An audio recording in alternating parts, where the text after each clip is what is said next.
going to explore digital assessment tool, which is Quizizz. Firstly, you can use your mobile or computer. You log into Quizizz.com, and then you click on create.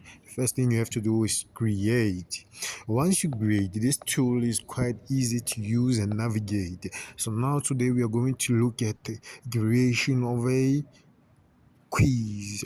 So now firstly you have to log in using your email. Already you have your email attached already. So now you just click on your email because it will redirect you to your email.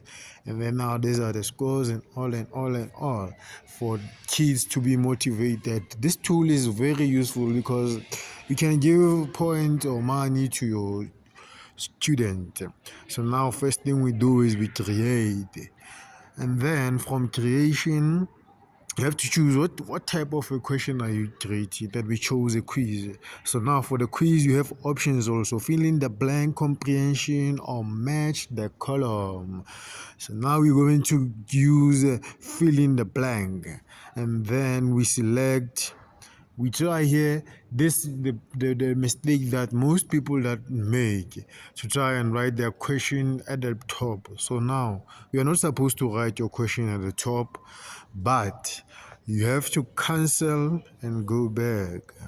You have to go back. Remember, these technological tools are not easy usable, but then once you go through how to, you will know how to do everything on your own.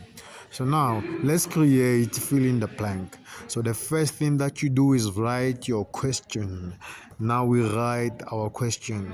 So now, who was the chairperson of the Truth and Reconciliation Commission? So now you have a question, and then you have 4 different blocks. So from those 4 different blocks, that's where you enter your answer. So now we enter our answers: Nelson Mandela, and then we have Dr. Desmond Tutu, and then we have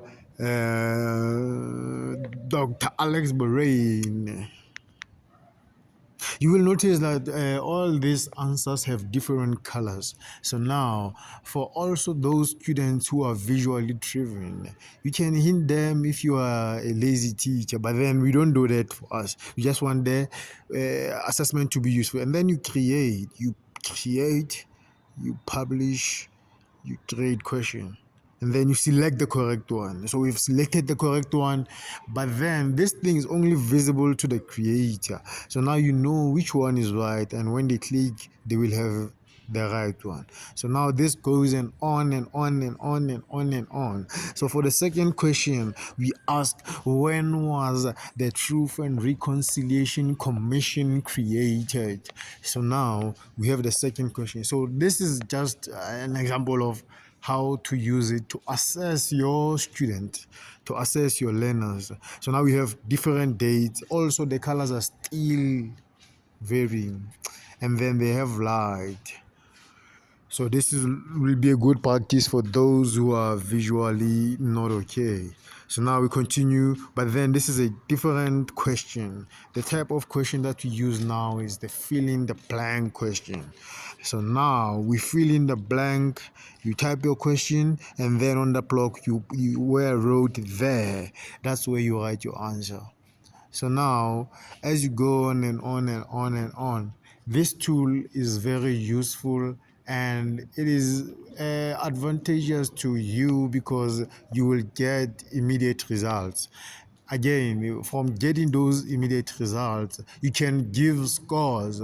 For, let's say, a high level question, you can give it 800 points, and then a low level question, you can give it 400 points, so that your learners will know that, you know what, I managed to answer difficult one, I managed to do this and that and that. Quizzes, you can write quizizz.com, you can write just Quizizz. Quizizz. Quizizz. So now we know this tool. Hopefully that all teachers go and use and try and manipulate technological tools that are offered.